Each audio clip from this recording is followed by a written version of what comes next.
The Baltimore Ravens have some dead weight in the form of dead and dying contracts. We discuss who must go in the 2024 offseason.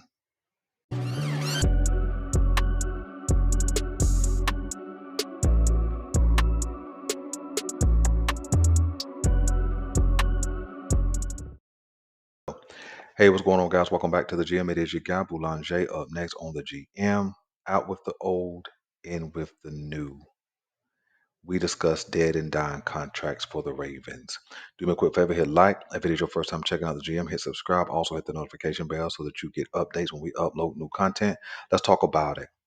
So, the Baltimore Ravens have some dead weight. And we understand if you've ever tried to go on a diet and lose weight, it's so easy to put it on, but it's so much more difficult to get it off. And with a mentality like the Baltimore Ravens have had when it comes to paying their guys and restructuring deals and kicking the money down the road, it makes it more difficult to get off of a dead or dying contract. We believe that the Baltimore Ravens have two dead contracts and a couple of others who are on their way out. Well, Belanger, what is a dead contract? A dead contract is a contract that no longer gives value back in accordance with how you put into it, right? And so if you look up at the screen, you're going to see that the Baltimore Ravens have roughly $7.3 million in cap space, which only leave money to sign their draft picks, which means in order to do any real damage in free agency, they're going to have to be able to free up some cap space. So when you take a look at the contracts, the first contract that jumps out to me is Ronnie Stanley's contract.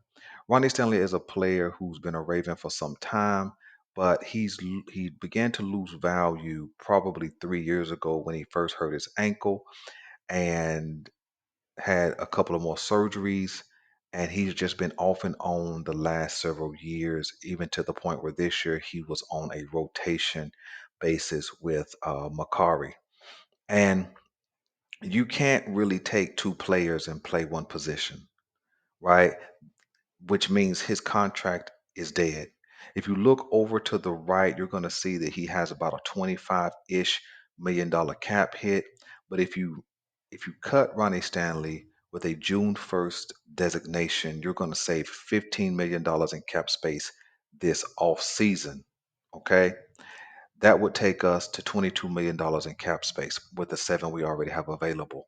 Another contract that I think is dead is Marlon Humphrey's contract. Marlon Humphrey got his money several years ago, and he's not scheduled to come off the books until about 2026, if I remember correctly. And he just has not done enough to continue to justify a $20 million salary. Marlon Humphrey has been more off than on over the last couple of seasons due to injury. And then because of those injuries, his play has become more ineffective. And the Baltimore Ravens can no longer carry that dead weight. I've seen some articles that spoke about maybe restructuring his deal and saving some cap space. And I'm okay with that as long as they don't add years to his deal. Right now, if the Baltimore Ravens were to cut him this offseason post June 1st, they would save $11 million in cap space. Two other contracts that is dying is Marcus Williams and also Mark Andrews. I know you guys hate to hear Mark Andrews' name on this list, but it's true. Let's start with Marcus Williams. Marcus Williams, signed a big time deal 2 years ago, but he's been hurt, right? He's been good-ish when he's been available. Matter of fact, he started off his career with the Ravens really well, but got hurt and has never really turned to true form.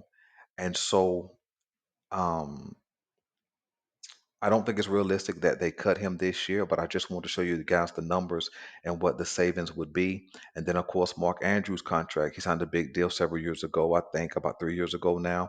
He's not scheduled to have any real significant cap relief for the Ravens until I think 2026 also. And so when you just look at the number, I think he's over that $12 million mark. And uh, you save some good money if you cut him. I don't expect the Ravens to cut Williams or Andrews this offseason. But typically, when I talk about cap space and things of that nature, I look from now a year out. And so a year out puts us into the offseason of 2025. Super Bowl's already over. And so all four of these guys will still be on the books. And I think that all four need to be off the books by the start of the 2025 off season. This time next year, all four of these guys need to be off the Ravens books.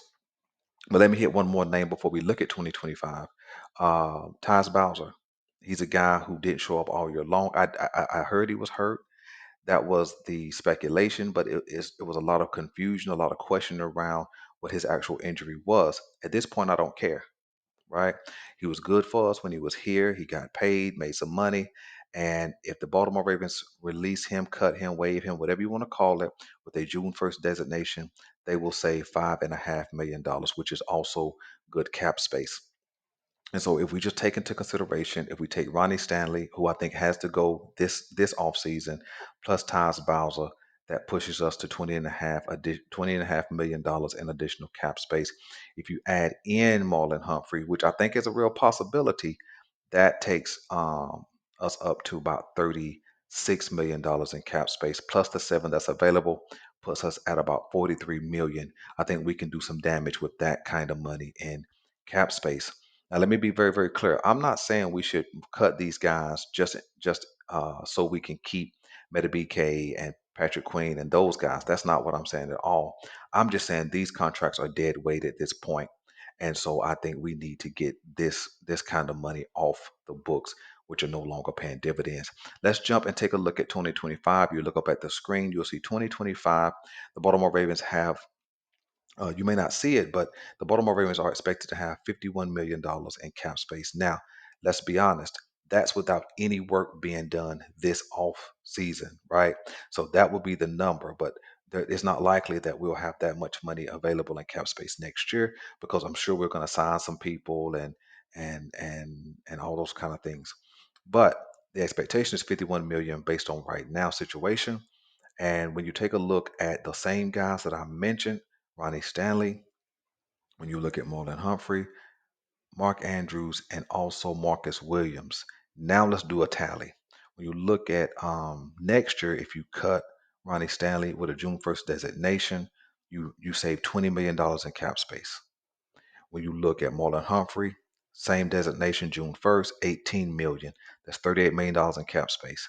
If you also cut Marcus Williams and Mark Andrews, which I think is feasible because all of these guys will be 30 or 30 plus years old, you're looking at 12 million and 11 million.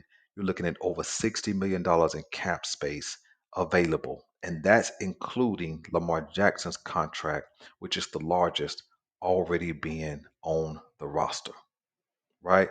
So when you really think about it, that $50 million that's already expected to be available has nothing to do with the 60 million we just created.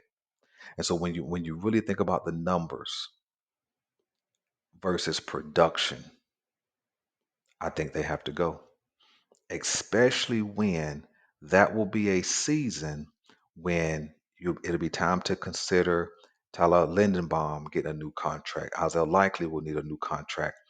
Um, Kyle Hamilton, I think, will become the highest paid safety in the league in the same time frame that I'm talking about. We're talking about 2025. It'll be time for all of these guys to get new money. And so I think that it's time. It's time to clear up a lot of that dead weight that we've been carrying so that we can reset this roster, get younger, get more athletic, get faster, and we can get back to competing in the same way we've been for the last several years. So listen, let me know what you guys want me to know, man. Let me know if you guys think that Ronnie Stanley, Marlon Humphrey must go this off season. Uh, and what do you think about all four being gone next off season? And then a fifth guy would be Tyus Bowser being cut with a $5.5 million cap savings this season. Let me know what you guys want me to know, man. I'm your guy, Boulanger. This is the GM, and we're out.